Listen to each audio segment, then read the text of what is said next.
All right, a lot to get into today as well. Eric Bolling is here, American TV personality, conservative commentator, host of The Edge, former co-host of Fox News The Five, a trader at the New York Mercantile Exchange. He can be followed on X, Eric Bolling. We're going to talk a bit. We got a lot to talk about today, many different topics. But amongst the other things, what is the war doing to oil? And then James Rosen, he has a book, Scalia Supreme Court Years. He has a torch kept lit, Great Lives of the 20th Century. We're going to talk with James about, amongst other things, some of the midterms and what the political battlefield is likely to look like. I'm sorry, that is John. I beg your pardon.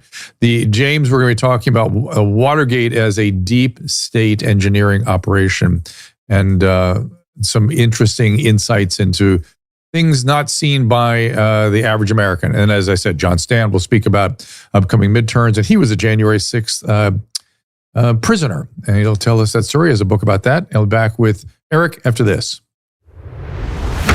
Our laws, as it pertains to substances, are draconian and bizarre. The psychopaths start this way. He was an alcoholic because of social media and pornography, PTSD, love addiction, fentanyl and heroin. Ridiculous. I'm a doctor, for Christ's sake. Where the hell do you think I learned that? I'm just saying, you go to treatment before you kill people. I am a clinician. I observe things about these chemicals. Let's just deal with what's real. We used to get these calls on Loveline all the time. Educate adolescents and to prevent and to treat. If you have trouble you can't stop and you want to help stop it, I can help. I got a lot to say. I got a lot more to say.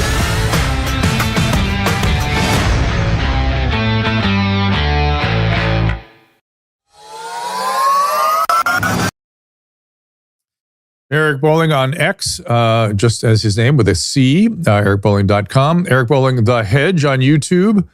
Make sure I get that all right. And we have several books from 2017. What did I say? Not The Hedge. It's Did I not say The Edge? Yeah. Oh, it looks like The Hedge on the yes, The Edge is what was in my head, but it looks like The Hedge as I was reading. And do we have any books to throw up there, Caleb, while we're introing this? I'm going to show his media in a second. All right, let's bring Eric on in here. Eric, thank you for being here. We really, really appreciate it. I mean, your career is wildly extraordinary, I would say, having been an oil trader and having been somebody. I think you actually founded the Five on Fox, didn't you? Were you one of the founding members? On the Five, I used to do that. We don't hear you. I think you're. There we go. Sorry, yeah, say it again. I was one of the original OG gangsters of the original Five in July of 2011. Yeah, and there it is. There's The Edge. There you go, Doc. Thank you for that. And talk to us about that before we move into the topics. Yeah, very quickly. It's a men's performance show, channel, platform, and it's all about it's okay to be a dude again. It's okay to be masculine again. I bring in Brett Favre, I bring in Tito Ortiz, bring in Ray Lewis, I bring in some of the titans of Wall Street.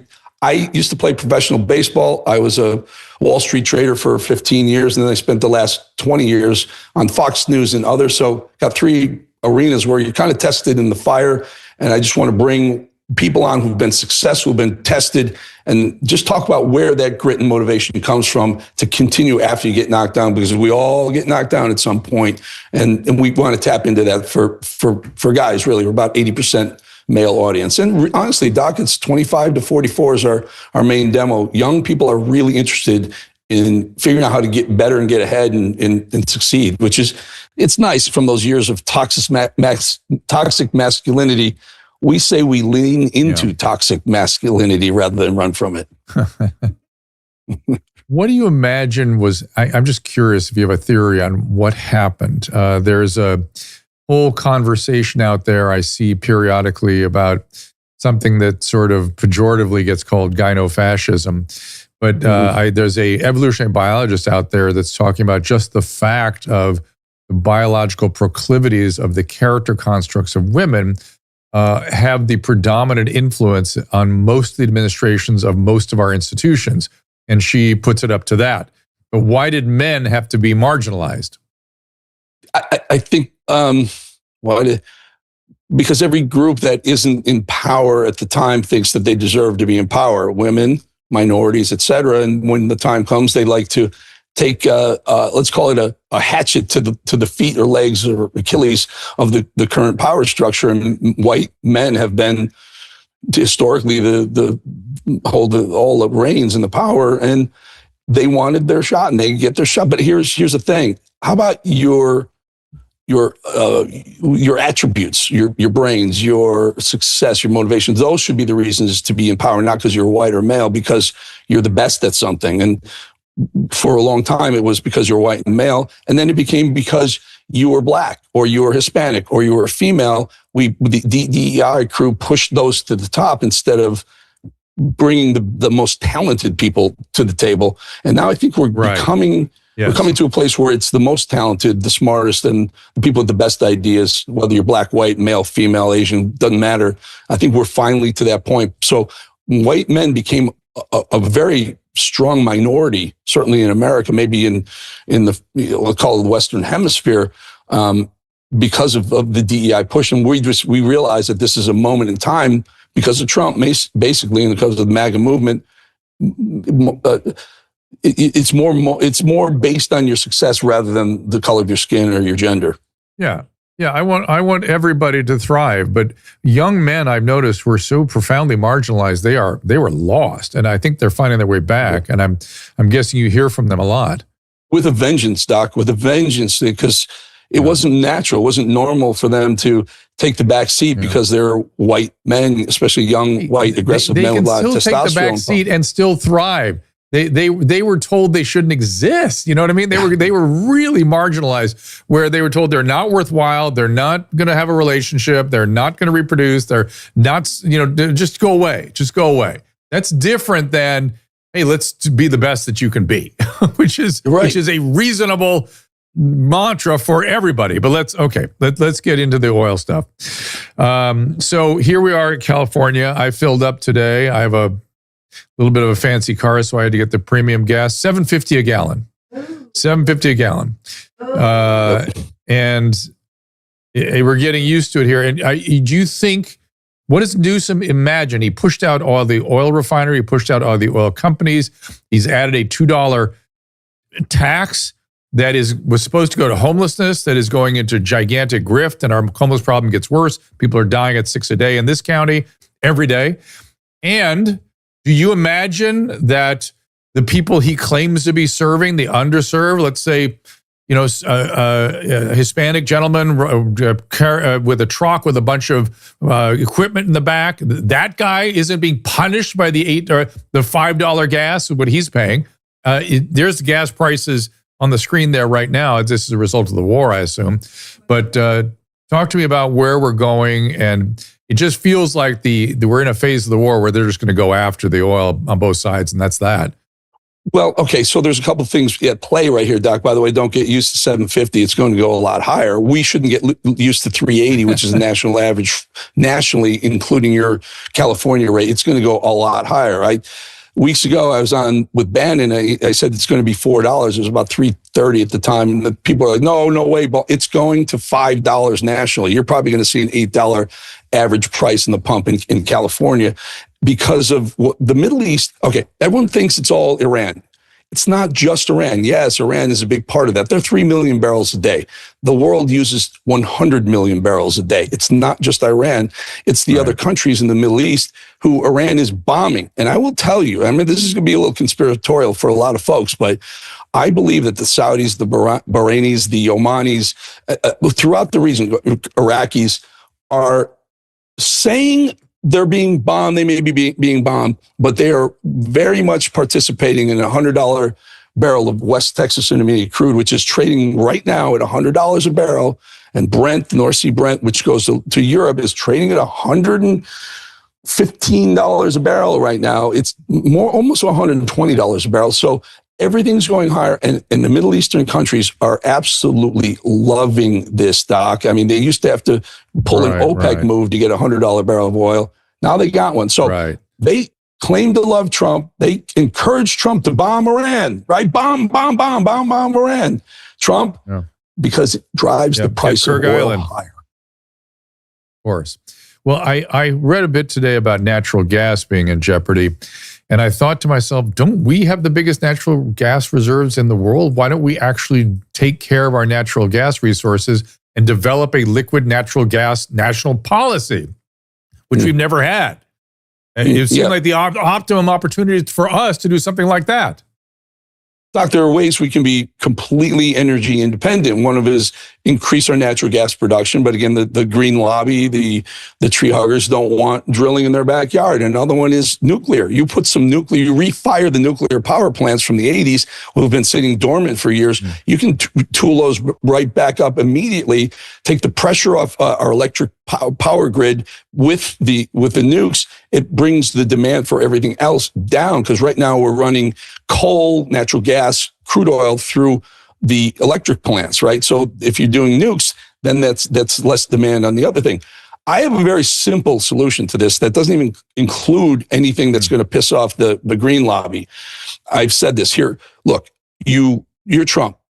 Put the U.S. military boot on the neck of Iran. I'm not just talking about Cargill. I'm talking about take out their infrastructure, take out their media, take out all their industries, take out their manufacturing, for one simple reason: get them to the bargaining table for real. And then you negotiate with them. Right now, they produce 3 million barrels a day. They can do 7 or 8. They did it before. They were producing 8 million barrels in the 80s, right?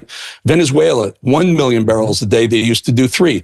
You go to Venezuela and you go to Iran and say, our oil companies will get you back up to where you were before, but just the incremental barrels from where you are now to when we bring it live and on stream, we get the first crack at that oil at market prices. Well, and you do this legally, and you do it international law that they can't back out of this ever. And what do? You've created the situation where we now produce 13 million of the 20 million we use a day. The difference is 7. Guess what? The difference between bringing Iran up to where they were and Venezuela up to where they were, 7 million barrels, without even having to piss off the green lobby. You're becoming independent, energy independent for life. Who do you imagine is advising Trump now? Do you see the fingerprints of somebody in particular? I don't know.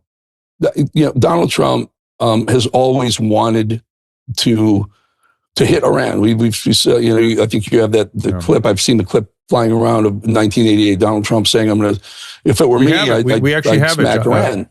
Eric, let's play the clip. Let's play this from 1988. The other countries tend to do a little bit as you do, and you can create the right attitudes. The Iranian situation is a case in point.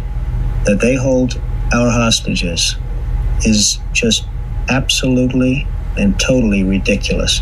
That this country sits back and allows a country such as Iran to hold our hostages, to my way of thinking, is a horror. And I don't think they'd do it with other countries. I honestly don't think they'd do it with other countries. Obviously, you're advocating that we should have gone in there with troops, etc., and brought our boys out. I absolutely feel that, yes. I don't think there's any question, and there's no question in my mind. I think right now would be an oil-rich nation, and I believe that we should have done it, and I'm very disappointed that we didn't do it, and I don't think anybody would have held us in abeyance.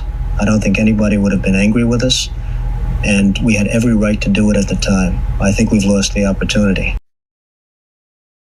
That's interesting. I saw another clip of him saying we should, they can never have a nuke. That's what he was saying in '88. They should never. If they ever get close to a nuke, we have to take it out. And he's kind of right, because I remember I was in college in 1979 when this all happened, and it was demoralizing. It made us feel like, oh God, we just suck. And then you saw the helicopter in the desert, the debris all over the place. They couldn't even sort of exercise they couldn't even rehearse a rescue attempt without falling apart. We're just like, we're done. That's it. He's right. There was it was a horror. This is a moment in time right now. We have that window again because we started it. We're in it. Why not finish it for good? And the solution is to secure that extra oil. You let Israel take care of the nukes. They can do it. They've done it in the past. They can continue to do it. We don't need to be doing that. And by the way, are we going to go ahead and take out every leadership of every country that has a nuclear weapon? North Korea, Pakistan, right. India. I mean, There's no reason to play that game. But becoming energy independent for life would be something that Donald Trump could be proud of and his family. That would be his legacy, and that this is his moment. I don't know who's advising him. I'm guessing Miller and Hegseth on it, and I speak to Hegseth 3 times a week. They're on it, but look, Iran isn't in an existential crisis right now. They will fight to the death. And I think they're just playing a cat and mouse game right now, shooting a couple missiles here and there. If it gets to where they feel like they're about to lose or be taken over, they're going to shoot everything they can at it, just because the Achilles to Donald Trump and the American economy is a higher gas price. And if they wanted to, they can get a $10 gallon of gasoline nationally here if they wanted to. They have the capabilities to mine the straits, not only of Hormuz, the other strait, the Strait of Oman, the Gulf of the Arabian Gulf. They can play games with that. They've got submersible drone mines with explosives on it, where all you need to do is put them in the water. You just have to have that threat there, and you've shut down shipping completely. So you picked up my ears there with saying that you speak to Pete Hegseth regularly. Does he agree with you? Does he have a plan for those drones? Does he tell you, don't worry, Eric, just wait and see, we're systematically dealing with this? Where is his head at, or can you tell I'm not privy to what their plan is, but I consistently send him ideas, information. I gave him that idea with Iran, and I got a thumbs up back. But when we talk, he won't give me details of what the plans are. There'll be a national security threat. And Susie Wiles gets them too, and they're aware of it. I think Donald Trump does. He gets advisors to give him ideas, but Donald Trump does what he wants to do. And Drew, you just saw that from, 44 years ago, Donald Trump says, I want to hit Iran. Guess what? 44 years later, he hits the crap out of Iran. Yeah. So Donald Trump is his own advisor. We have just a couple of minutes left here. Do you have I'm asking a complicated question here, but can you layer in for me the China, India sort of elements, Russia, how this affects them? So China's at great risk right now because China produces virtually none of their own oil. They produce a lot of coal, but almost no oil. So they're at great risk, and they're trying to cut deals around the globe. They have a deal with Russia, but Russia's on its heels too. I mean, they're spending all their money on whatever situation they got with Ukraine, and their infrastructure is becoming dilapidated too. Venezuela. So you look at all these countries, if they don't pay attention to their oil infrastructure, it starts to break down and goes away. So China's at massive, massive risk. So is India. They need the oil as well. But they're not interested. So it's really difficult. Do you want to put your boot on the neck of China, who's our greatest adversary? Bar none, they're our greatest adversary. By doing so, though, you're allowing the price of oil and gasoline to go up in a midterm election year. It's very, very politically dangerous. Yeah. He's got a balance beam. He's got to be Nadia Coleman H and try and get his way through this, across the balance beam without screwing our own economy up and still laying into Iran, getting rid of their nukes, getting rid of their power structure, and also maybe kicking China in the butt. You're signaling our boomer origins, or at least our Jones's origin, by suggesting Nadia Comaneci is somebody our average listener would know who she is. But I knew exactly what you meant. At least you didn't say, oh crap, what was the one before her? The Russian. I can't remember now. Caleb, you're gonna throw it up there on the screen for me. But it is so complicated. I feel like they've been practicing on a board of Risk, the Risk game back from the 70s, that board where they've got moving pieces all over the place. I thankfully, it seems to me like they're thinking about all the moving parts, but just every single move has 1,000 probabilities and unpredictabilities associated with it. I don't think Trump realized that the Iranians would hold out as long as they are. They got a lot more will than probably anyone, surely Trump and I expected. Thank you. Yeah, they're likely gonna extend this as long as they can. So Trump's got to either step back and somehow talk his way into, we pulled back on purpose and then maybe things calm down a little bit. It doesn't look like that. I have a good friend who's probably the top oil trader in the world, working for an U.S. oil company, trading massive amounts of crude oil. And he believes we're in a very, very precarious position right now. He thinks oil will be up $1 to $2 a barrel every couple of days going forward, and he doesn't see an end to it. And he thinks our equity markets are major risk to that because, look, we had high inflation. We had a higher number for inflation today, and that's without the run-up in oil prices, which happened another 30 days since they were reporting that number. So we're going to see a lot higher inflation numbers. That's going to hurt the economy, the pocketbook. And honestly, Doc, it's the absolute worst time going into midterm elections. I think at very minimum, they have to sort of begin making the case that it's a patriotic duty to absorb all this, because it's coming. I absolutely agree with you. What's coming up on the edge? Tell that to mom and pop and trying to put food on the table in Kansas or Ohio. It's not just mom and pop. How about all the people that have Trump derangement? They'll go absolutely insane. Yeah, they already are. They already are. I mean, there's a CNN had to post. What's coming up? CNN had to post a poll today. 100% of MAGA, not 100% of MAGA believes Trump is doing the right thing. So I think he's on solid footing as far as the base goes. What's coming up on the edge? Maybe Dr. Drew soon. That would be a good one. That'd be one of my best episodes. I'm in. I'm in. I'm in. You tell me when, where. I do have to come in. Or can we do it by Zoom? We can do it by Zoom. We could also do it in Boca because I hear you frequent the area once in a while. Doc, we have Ray Lewis coming up next, who's a Hall of Fame football player who ran into his own troubles when he got involved in a scuffle outside of a nightclub in Atlanta and ended up shooting and killing a guy. And he is doing amazing things right now with charities and a lot of money and investments. So that's what we do. We talk to people who've fallen and still have figured out a way to get back up. Also, he was a great football player. Oh my God, was he great? Brutal. Yeah. He changed football. He changed the game plan of any team he played. They literally changed the way they were going to play the game. It's amazing. All right, Eric, and where can they find it? And you? YouTube, The Edge on YouTube. Eric Bolling, The Edge on YouTube, and anyway, any social media at Eric Bolling. Great. All right. See you soon. Thank you so much for joining me. Appreciate you, brother. Thank you. You got it.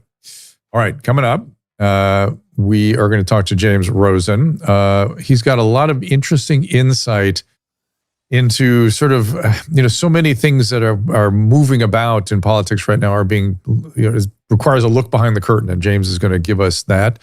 And he had some exclusive reporting in the Obama era that led to the FBI placing him and his family under surveillance, and this disclosure that made national news. And he's going to talk to us about Watergate as a deep state engineering operation right after this. I've spent most of my career dealing with illnesses that shorten life, and now we have ways to extend it and extend wellness. I've been working with the team over at V-Shred to develop a product that has everything I want in a longevity supplement. NR Boost has nicotinamide riboside. You know how metal can rust? Well, your body behaves in a similar way. It's mediated through something called NAD. NAD falls as we age, so we're less able to fight off that oxidative process. We oxidize much like that metal.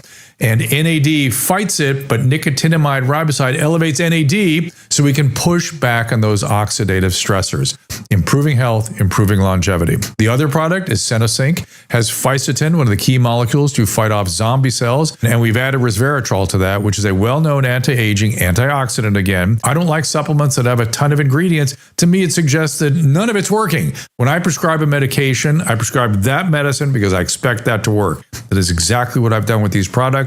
And I want you to go to drdrew.com/vshredmd for 10% off. Again, that is drdrew.com/vshredmd. What's going on with your retirement savings? This should concern all of us. Inflation is not some abstract notion. It quietly erodes purchasing power over time. Central banks have been buying more gold for the last 4 years than they have in the history. And there's a reason for that. We have a love affair with the dollar and with paper currencies. And most people are just in paper. We're attached. And you know how relationships are. What do you say to a patient when they're locked in a relationship with someone who's obviously doesn't have their best interests at heart, but they stay with it? Denial. And that's why we suggest Augusta Precious Metals. Their entire approach is very different. There's no pressure. They just give you education and information. Augusta explains how gold or silver IRAs work and how physical metals could fit into your retirement account without tax consequences. And they've operated for over a decade with thousands of clients. They put together a free guide that walks you through everything. It's available now at drdrew.com/gold. You'll get the same educational materials that Augusta gave to Susan and myself.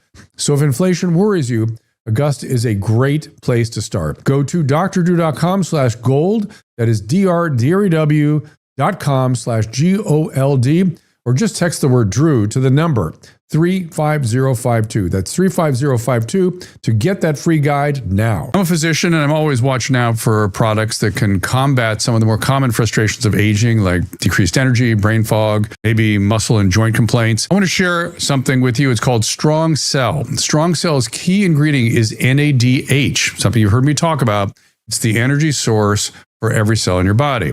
The challenge is that NAD and NADH decline naturally with age. And with more than 30 trillion cells in your body, you got to keep them healthy. Healthier cells equals healthy you. Strong Cells become part of my daily routine. You might notice a difference: steadier energy, sharper mental clarity, better resiliency. But what stands out to me most is the company's focus on quality. They also use a proprietary delivery system to help the ingredients get where they're intended, to the cells. Supplements have to be absorbed and they have to get to the cells, and quality matters. If you want to feel more like your younger self, go to strongcell.com and use code DREW for 20% off. That is strongcell.com, promo code DREW. StrongCell is also backed by a 100% risk-free money-back guarantee. So go check out StrongCell today. That's strongcell.com, promo code DREW. You only get one body, one chance, so invest in your health and be the best version of yourself. I wasn't all Dr. Drew or anything. Why would I screw myself? What am I, Dr. Drew?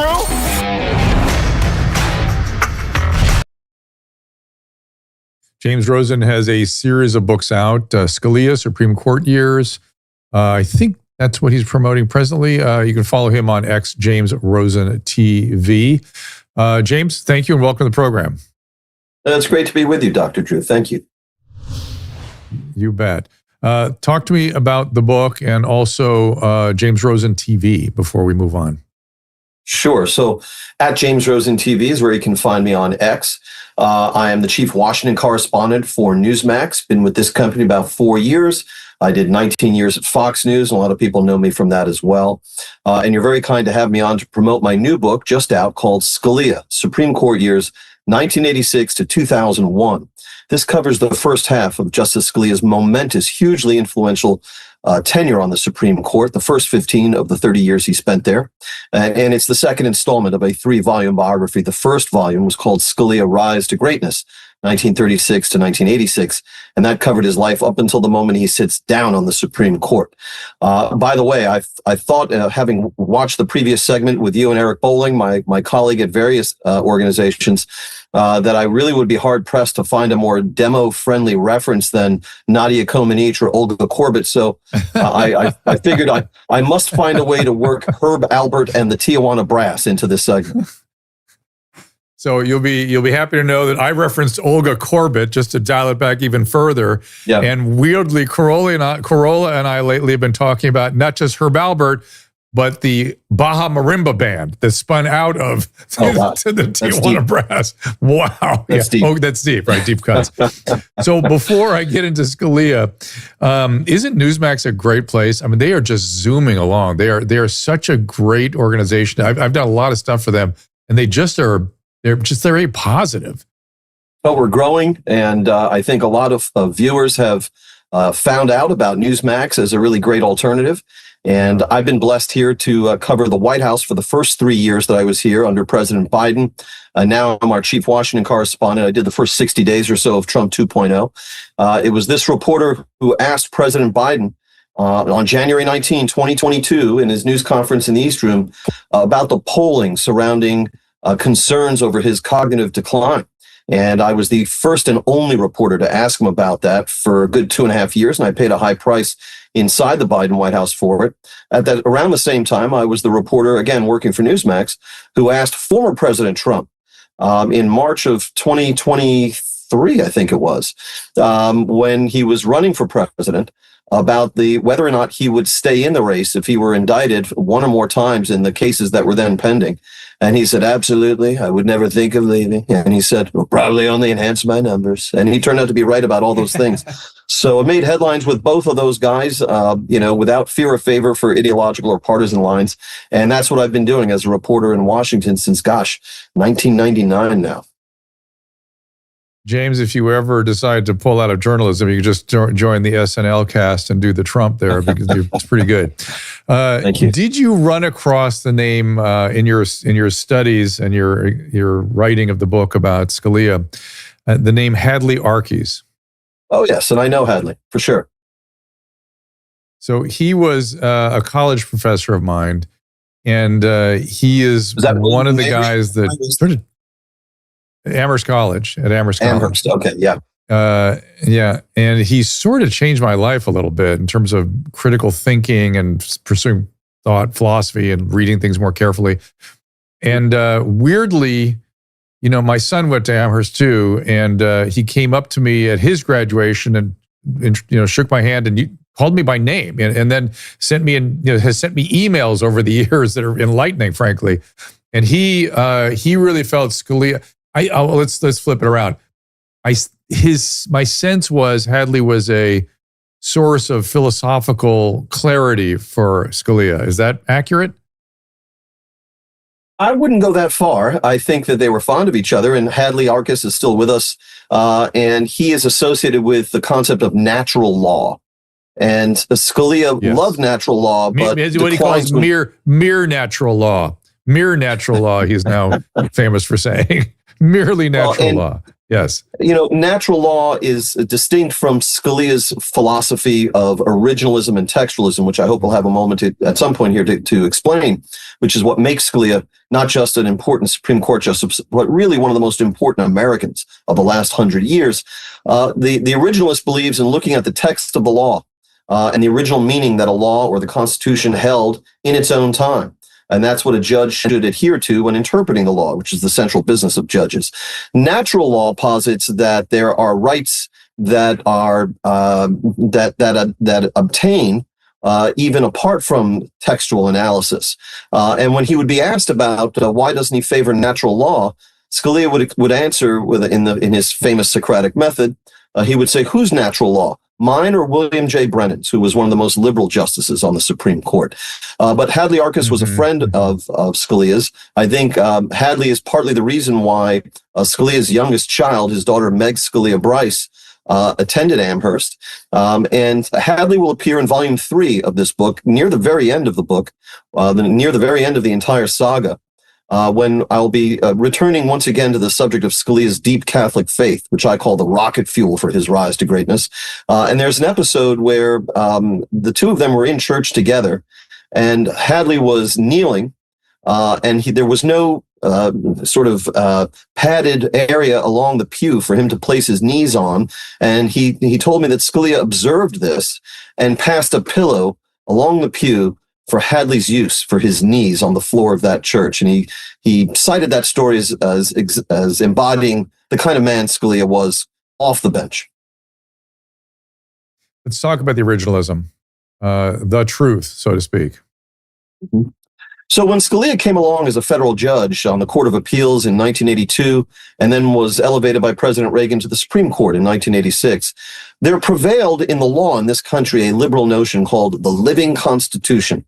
This is the idea that when judges or justices interpret the Constitution and its meaning, the meaning of its text, that they should be able to do so quite broadly, even imbuing meanings that weren't there at the time, that it's a living, breathing document, the meaning of which should be allowed to expand in order to account for phenomena that the founding fathers never could have anticipated, such as podcasts or the nuclear weapons or the internet or what have you.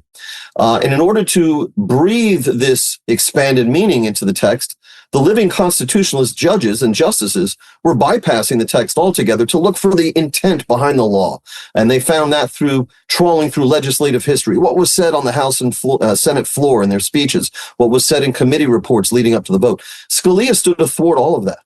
His view was the job of the judge is to interpret the law according to the original meaning that that law or the Constitution enjoyed when it was enacted.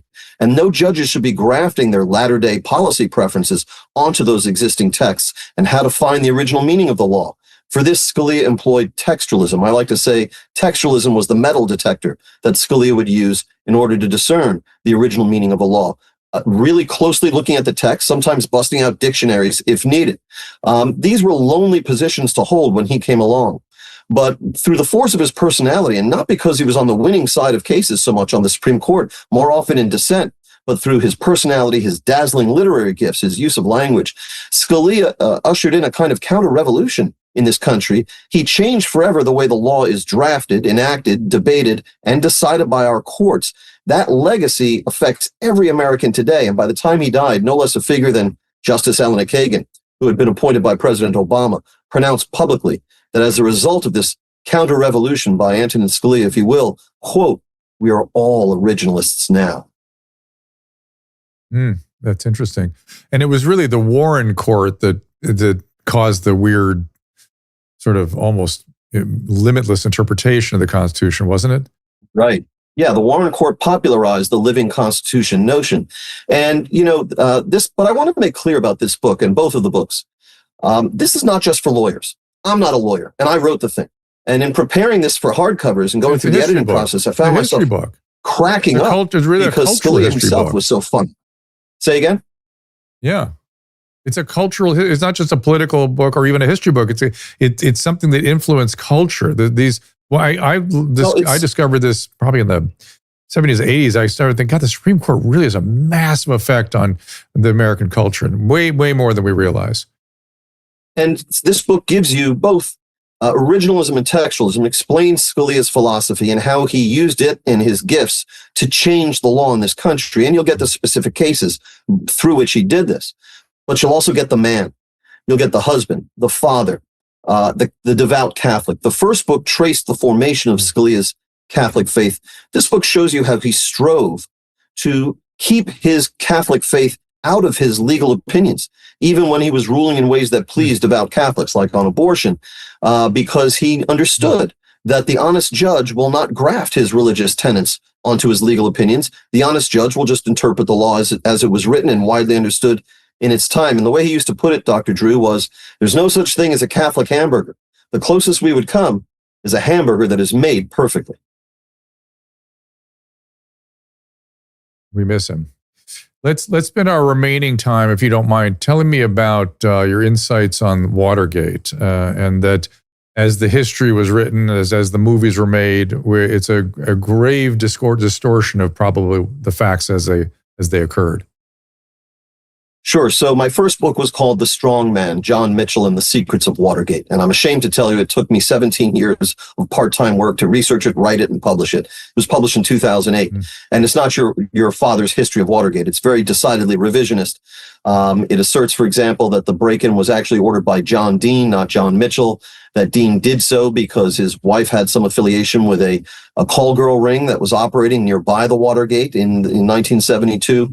And all of this has been documented and vetted. More recently, I published an article in the New York Times on Super Bowl Sunday of this year.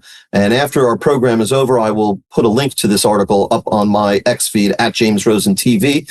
It's 6,000 words. Your average New York Times op-ed is only about 800 words. And it's pretty extraordinary. Basically, I was able to gain access to 7 pages of grand jury testimony by ex-President Richard Nixon when he was interrogated by the grand jury in San Clemente, California. This is after Nixon resigned, after he was pardoned by Gerald Ford. The Watergate Special Prosecution Force sent 8 prosecutors, plus 2 members of a grand jury and a stenographer out to California, and they interrogated ex-President Nixon under oath for 11 hours over 2 days' time in June 1975. That was kept secret under grand jury secrecy rules. In 2011, the National Archives released the transcript of those 11 hours of testimony by ex-President Nixon. But even in 2011, they kept secret 7 pages. And I was the first reporter to obtain those 7 pages, and I published them in this New York Times article. They are about a scandal from the first Nixon term that got sort of pushed aside by Watergate, but which is hugely important and which validates claims by President Trump and his supporters today that there exists a deep state. What we found was that the Joint Chiefs of Staff, the nation's top uniformed military commanders, spied actively, mounted an actual spy ring against President Nixon and his White House National Security Advisor at the time, Henry Kissinger, wherein a Navy yeoman, a young guy, now 82 years old, refused to participate in my reporting, named Yeoman Radford, Charles Radford, who was assigned as a kind of courier and typist and body man to Henry Kissinger, literally stole from Kissinger's briefcase, burn baskets, waste baskets, anywhere, copy machines, wherever he get his hands on, 5,000 classified documents, stole them from the National Security Council, and delivered them to the Joint Chiefs of Staff over 13 months, 1970 to 71, in wartime.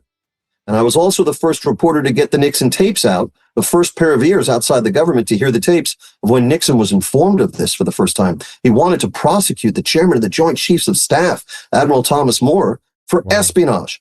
And his Attorney General, John Mitchell, convinced him not to do that. So this really showed the deep state in operation against President Nixon back in the 70s. And to his credit, he decided not to expose all this, even though it might have helped him politically, because he did not want to add to the vilification of the armed forces that was already widely prevalent in the 1970s.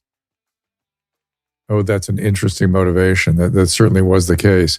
That's a wild story. That should be the next movie, sort of based on true story movie that they should put together. Forget they did the Nixon versus Frost. They did obviously all the President's Men.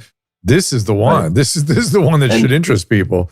I will tell you, Dr. Drew, that we've received inquiries from Hollywood about it. My agent at Javelin and this newsletter out there in Hollywood called The Optionist, which alerts producers to hot literary properties, wrote up the article in the New York Times, and they recommended that Timothy Chalamet should play Yeoman Radford. There is a strong physical resemblance, and I'm willing to settle for any old kind of cameo in the thing. Oh my God! What I can't wait to see it. And your article, you're going to put the link up to the New York Times article? Yes, at James Rosen TV on my X feed right after we finish. Okay, I will look for that there. James, thank you so much for joining me. This is fascinating, and I can't wait till Professor Arkey's that he's being featured in the 3rd volume, and that this movie. I just hope it gets made quickly, because it's something that I feel like could inform people, could change opinions. You're very kind to have me. Thank you, Doug. Thank you, James. All right, so James Rosen TV is where I'm going during this little break, and when we come back, hurry, James, put it up there right now so I get the article. Yeah, exactly. All right, we are going to talk about midterms with John Strand. We're going to also talk about his imprisonment and how he got out, and having been on the FBI most wanted list is just a crazy story. So John Strand, right after this. More of our audience is taking health and wellness into their own hands, and they're doing it with The Wellness Company.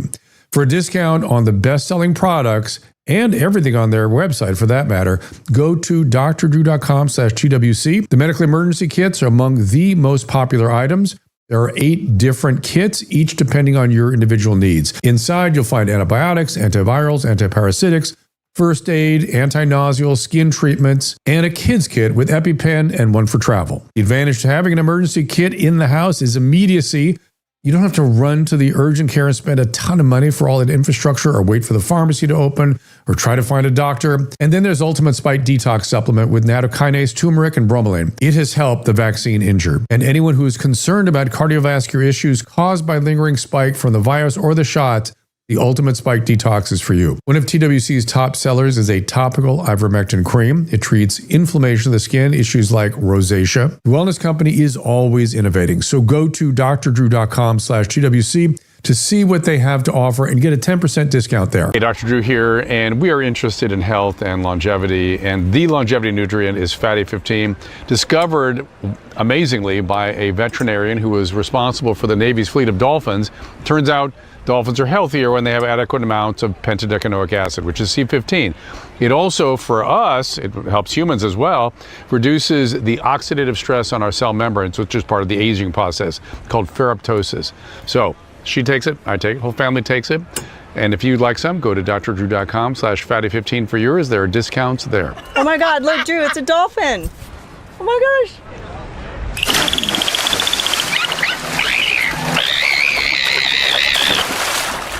Hey, Dr. Drew here, and even when we travel, we bring the new convenient fatty gummies. They're delicious, and they are portable, and they're great.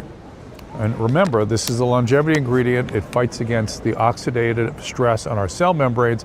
We call that process ferroptosis, discovered in dolphin research by Dr. Van Watson. And I'm taking this every day, even when I travel.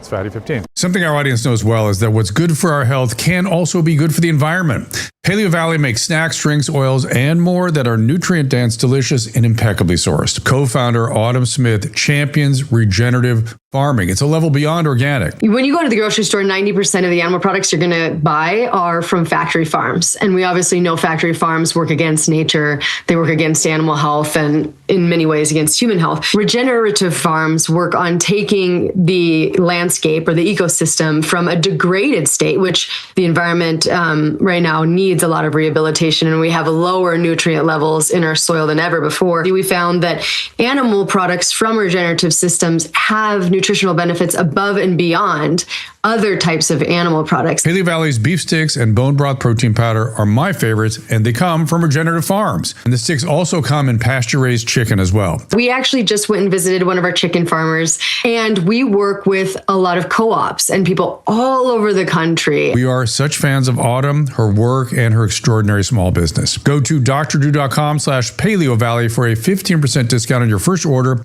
or get 20% off when you subscribe. John Strand USA on X, johnstrand.com, John with an HN. And the book is Patriot Plea, the J6 Journey of a Political Prisoner in the Divided States of America. There it is. John, welcome, and thank you for joining us. Yes, thank you for having me on, Dr. Drew. It's great to be here. What a crazy story. I mean, it's just when I read it, I was like, oh my God, could you have imagined? And I'm curious, you mentioned several times that these were all trumped up charges and things. Help people understand how that works. It sounds, if you've never been around a legal case, it sounds incomprehensible. They what? You mean they're false charges? They just lie in court? Yes, they do.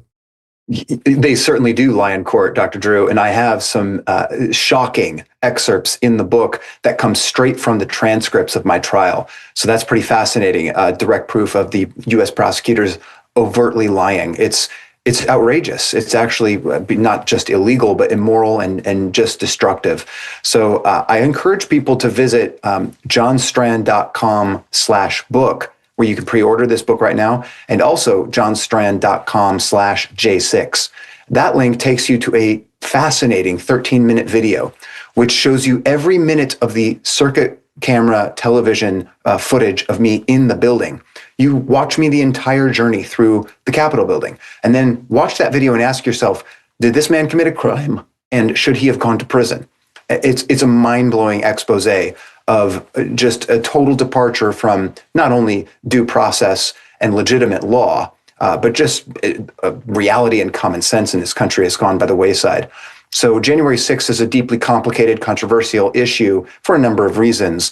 But what was done to nearly 1,600 American citizens is unprecedented in our nation's history. It was incredibly destructive. In the book, I call it the greatest American lie ever sold. And it's really important for us to dig into the bottom of that, find the truth, fully expose it, and bring criminals to justice and bring accountability back to our government, not just for people that were harmed by J6, but for the integrity of the entire system for all Americans. I want to talk about remedies and what you mean by bringing people to justice. But first, what would you say to people who look at that video and goes, oh, well, that's John Strand's version of what happened? What do you tell them?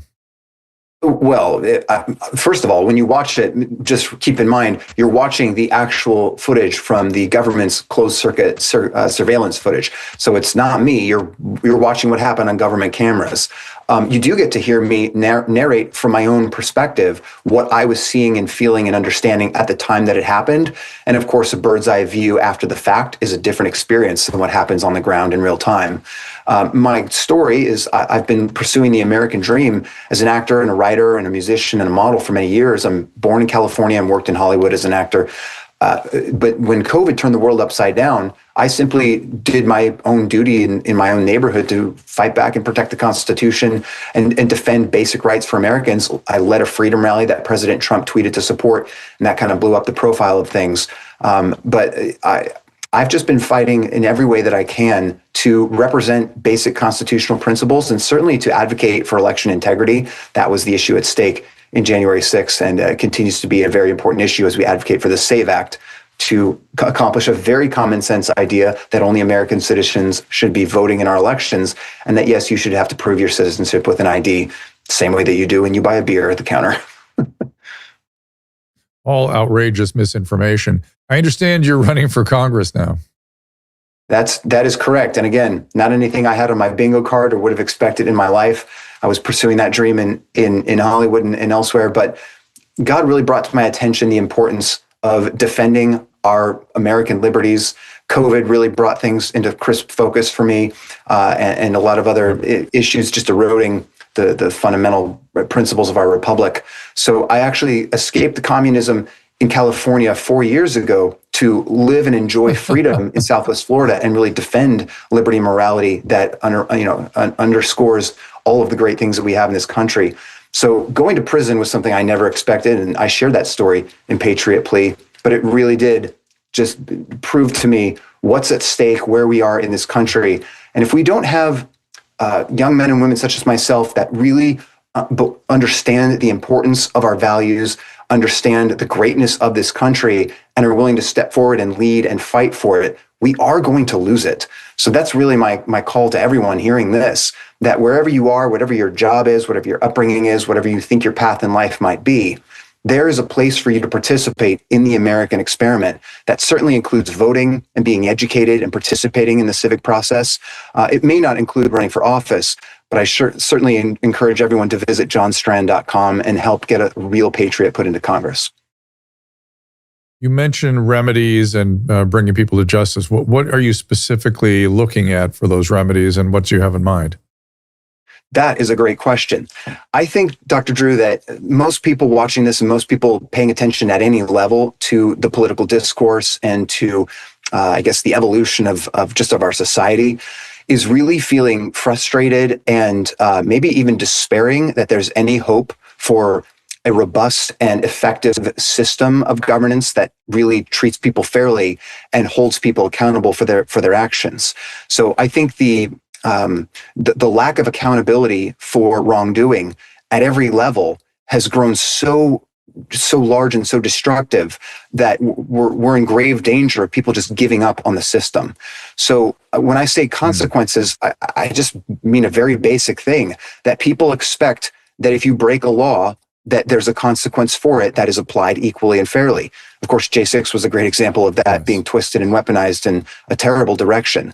But I think one of your previous guests mentioned some really clear documented evidence showing that members of the Obama administration, including Obama himself, and certainly members of the FBI and the intelligence community, have committed essentially treasonous and seditious conspiracies against President Trump's administration and this evolution of the deep state issue. So I want to see consequences for all criminals, but especially criminals in the government, which at this point they seem completely untouchable and very much above the law. And again, that causes everyone to doubt and mistrust the system at its core. Yeah, that was supposed to be one of the founding principles that could not be violated, but here we are. And I think he was talking more about the Nixon administration. It was James Rosen, but yes, he was saying that an example of how the deep state operates, and that there's no longer any debate about does this thing exist. Here it is, here's how it works. And evidently you were an object of its excesses. How about the midterms? What's coming up in the Florida 19th district? And, we're in the middle of a military conflict. How does it look to you?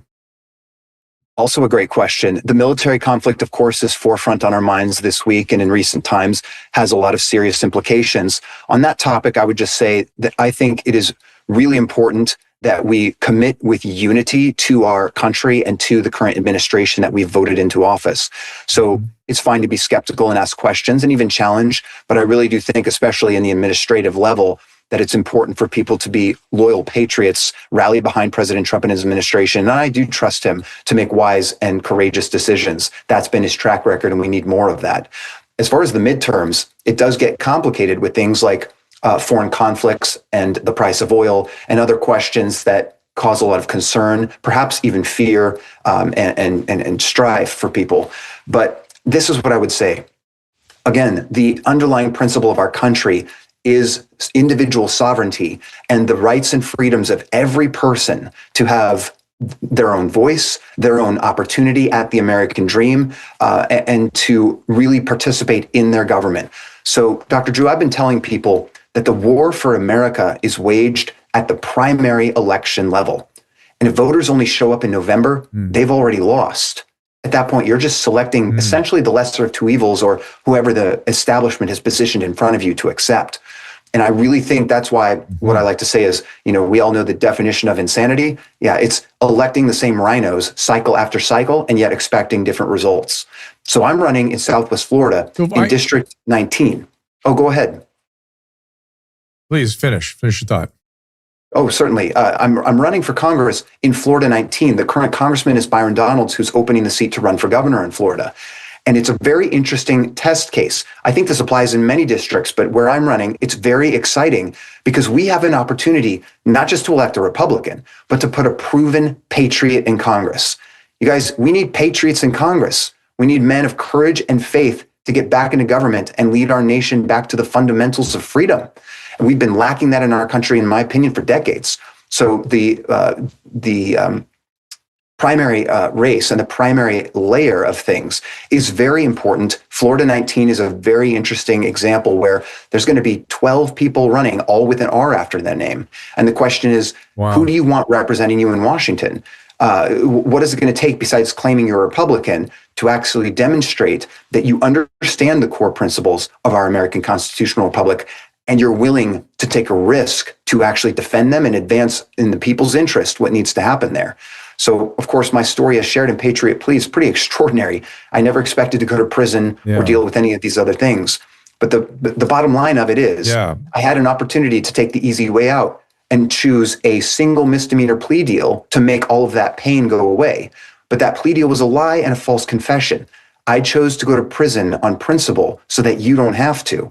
And I really want to take that integrity, that courage to Washington in order to reclaim the republic for the benefit of the American people. Well, I'm delighted to hear you talk about the sovereignty of the people, because I don't feel that has been top of mind for anybody. And if I had talked to you, say, what were you doing 10 years ago? Were you working out here in West, or what were you doing? About 10 years ago, let's see. I was either in Hollywood working or maybe on my way overseas. I've done some work in Asia as well. I was modeling and acting in India for a while, which was an incredible experience. I learned a lot there and really loved it. But about 10 years ago, I was pretty much in the thick of working as an actor and a model, both in LA and New York. Do you speak Hindi? I tried. It's a very, very difficult language, but no. I gave it my best shot while I was there. I thought maybe you grew up with it or something. But okay, excuse me. If I had run into you in an airport 10 years ago, could you have imagined, forget running for Congress and that being in prison, all the things you've described so far. Right. Could you have imagined then that 4 words you used clearly and several times in our conversation here, would you have imagined these words would have been coming out of your mouth and a preemptive or a preoccupation for you? Those words: patriots, freedom, faith, courage. 10 years ago, would you have been thinking about those 4 words? Faith and courage, yes. I don't know about patriot or patriotism. I always loved that concept and the amazing story of the American Republic. But I don't know that it would have been so forefront of mind. Certainly prior to COVID, I understood that our nation was declining in terms of its commitment to faith. I mean, more so than that, I actually really think we've found ourselves in a national divorce from God. And I think that really underlies all of the problems that we're facing. Again, we are one nation under God. Yeah, so that correlates to the cultural, the physical. Yeah, I mean, it's interesting to me. COVID, sprung me into action also, and the scales fell from my eyes. Yeah. And particular words, freedom and courage, I never was using those words or never thinking about those things, and they became a preoccupation. Right. Like freedom of speech, freedom of movement, freedom of your bodily integrity. I mean, all these things were being violated, and then the courage to stand up to it, which is what you are doing and what you have done. And hats off to you. Thank you for your service that caused you to have to spend quite a deal of time in prison, but you're making the best of it. I hope you wrote the book there, maybe. That's used the time. Do they allow you to write while you're there? The first half of my period in prison, I was abused very badly in solitary, and it was awful. I did nothing but pray and just try to stay alive. I share all those details in the book. The second half, I was in general population, so I was able to write on handwritten, lined notebooks. I wrote the entire book by hand and then carefully transferred it out, typed it up, and worked on it with the publisher. So it's been a labor of suffering and of love for a couple of years now, but it's about to hit shelves, johnstrand.com/book. And it's a really important story. I share everything that happened. I really give you a behind the scenes, underneath the hood look at a weaponized government, including a lot of transcripts. They really hang themselves on their own words.